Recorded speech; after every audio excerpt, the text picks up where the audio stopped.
second and third quarters. So defensively, they scored over 40 in each. Tonight it was 38 combined in the second and third. Just wondered what you saw defensively, what adjustments you guys made, and how that played out. We just wanted to keep a body in front of Draymond first and foremost, and I think after that first quarter, guys just really turned it up. They dialed it up with their competitiveness, and just the communication was great.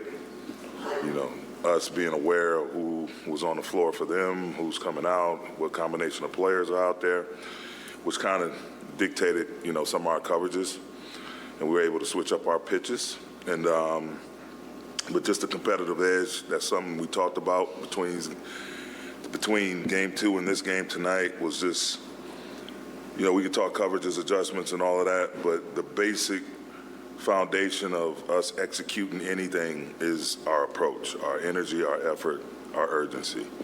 You can audible, you can come out with coverages all you want, but if you don't put anything into them, then nothing is going to work. So us just come, and then sometimes you're not going to get it right. It's not going to be perfect, but if you have a ton of energy, you're competitive, you're competing as a group, individually to a man and as a group, things usually work themselves out. So I just think our guys were just really, really awesome tonight in terms of their competitiveness and doing the little things, covering for one another, getting the ball, pushing it with pace, just playing a really physical, downhill, forceful game, and we were fortunate to come out with the win.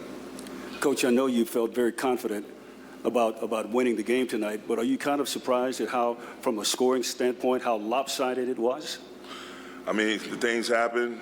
We tried to force them into some difficult situations, and, we look up, the game gets out of hand a little bit, but, make no mistake about it, the deficit and us winning by whatever, 30 doesn't represent who that team really is. Just like us losing the way we did in game two doesn't represent who we are. This is going to be a battle to the end, man. It's you can't rest on your laurels. That's a hell of a team. They're a defending champion. They're defending champions for a reason. And, we're thankful to get this one. But, come Monday, we know we're going to have a dogfight on our hands. So, and rightfully so. It's that time of the year, and that's what this is built for. Darvin, for the third time this postseason, I'm over to you, right? D'Lo had like a flurry of scoring, and now you've won 2 of those 3 games. What type of asset is it to have that, he can kind of go off at any moment, and how does that help your squad? I think it helps, one of the things we talked about in trying to, be successful against the Warriors, it's not just trying to stop them from making threes and getting them off the three-point line. You also have to keep the scoreboard moving on your own behalf. And so D'Lo is the type of player, he's going to come in, and if he sees us struggling a little bit, he's able to make plays with the ball in his hand. He's able to make plays receiving the ball on the second side or third side action. He's a great catch-and-shoot player. So, and, he just locked in and saw a couple go in early and just stayed aggressive. And whenever he's decisive and aggressive, he's off the charts. And, obviously with all the attention that's being paid to Bron and AD, I mean, it's him, Austin, there are going to be opportunities for those guys, Vando as well, to be aggressive and assertive on offense. And so that's what you saw early. I think he had, our first 11 points or something like that. And, he felt it. He gets into a rhythm, like the kid can flat out score as well as play make. So it was great. It was great to see. Darvin, what did you think of LeBron's complete game, from not scoring to running into the stands to blocking shots to 360 scores in the lane, doing everything for you guys? That's just who he has to be. That's who he's been and who he has to be this time of the year. That's why he's a champion. The little things. And we had some unfortunate plays also, like some 50-50 balls we didn't come up with, some long rebound tap-outs that they were able to get, mishandling the ball sometimes during certain possessions. But, the squad, our team, we did a great job of just having a next play mentality. Obviously a little irritated about not coming up with making certain plays, but just the next play mentality. And I think that's what you saw with him. And again, him putting that effort into doing the little things. And you see a guy like that in year 20, obviously first ballot Hall of Famer.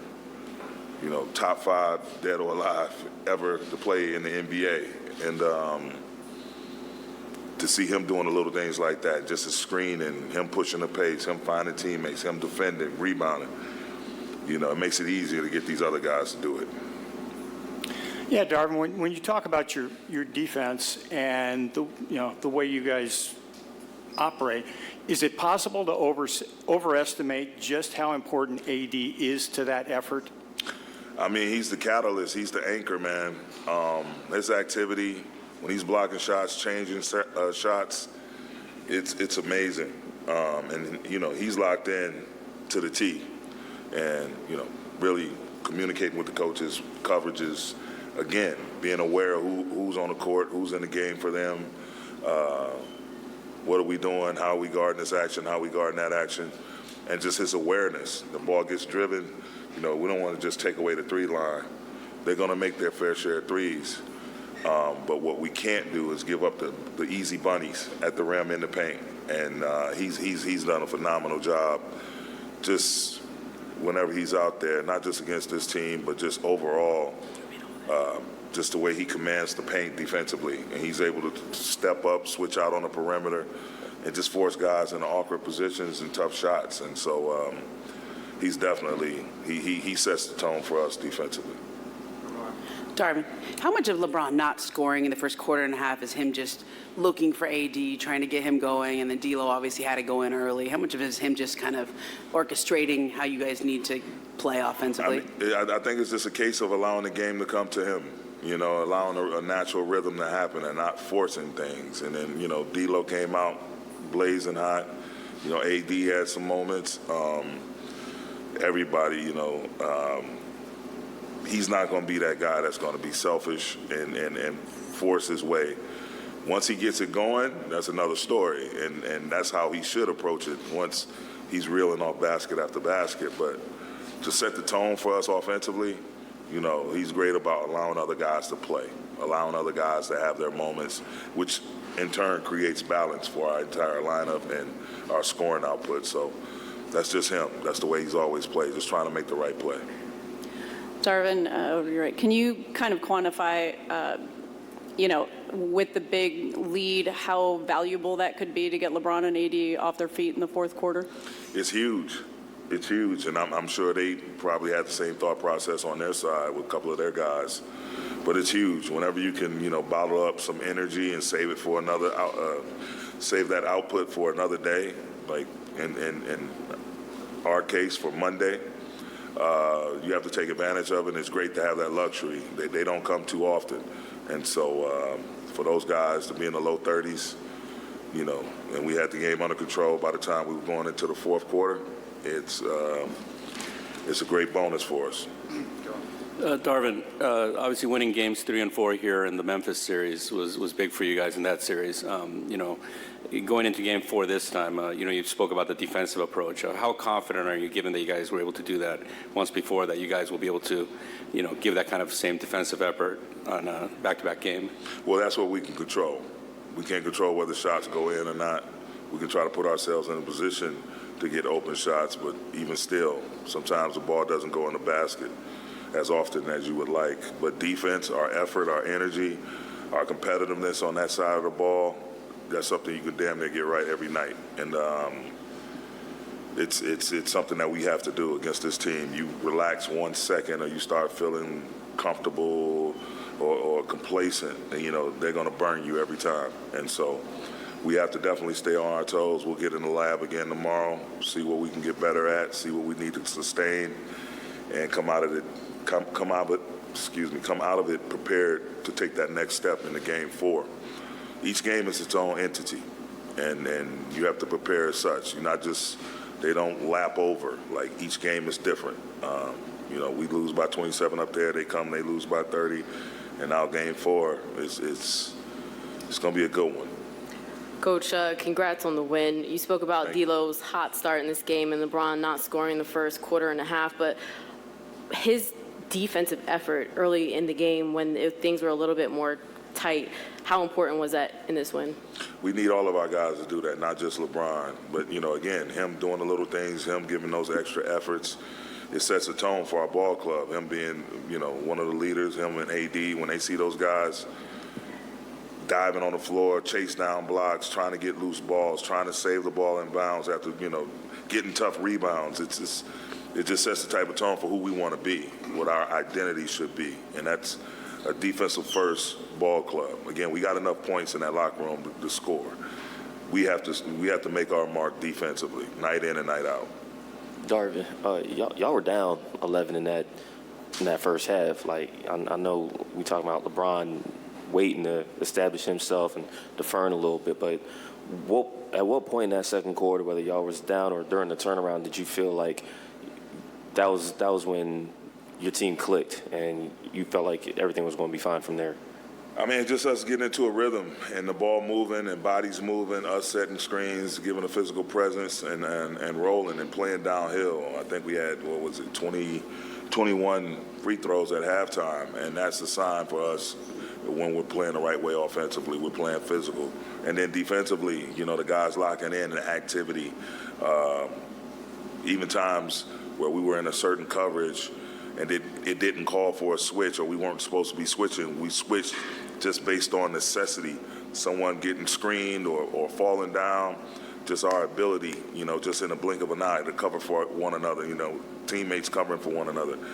It was great. And then when you see that type of energy and intensity defensively, and then you, in turn, offensively, you see that physicality, you see us playing downhill, you see guys making that extra pass, playing the right way, it gives you a sense of, things are going to be okay. And, again, but that said, even you're not comfortable against the Warriors until there's no more time on the clock. I'm sitting there, we're up a bunch, and I'm just expecting them to run off 8, 9 threes in like a minute and a half or something like that crazy.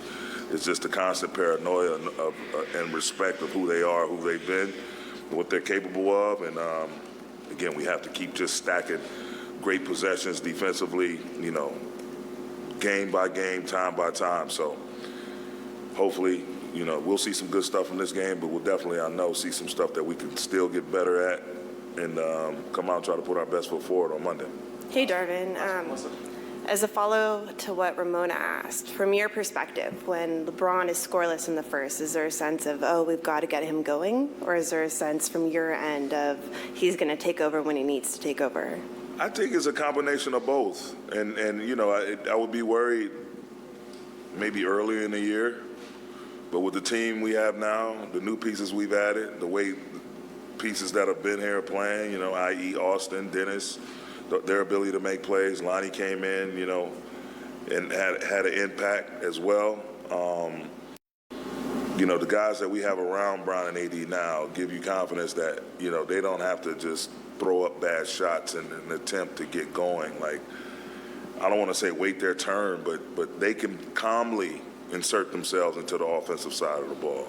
And, we got to it's a constant puzzle, constant process of trying to extract as much as we can from them offensively and make their lives easier by having the level of talent around them that we have, but also, knowing when they need opportunities and getting them a touch and putting the pressure on the defense to try to stop them, because those guys having the ball, there's not just going to be one individual defender. There's going to be one defender and someone tilting or shading toward their way behind them and another guy digging from the top. So just their aggressiveness with the ball is going to create opportunities off the ball for other people. Thanks, Coach. Thank you.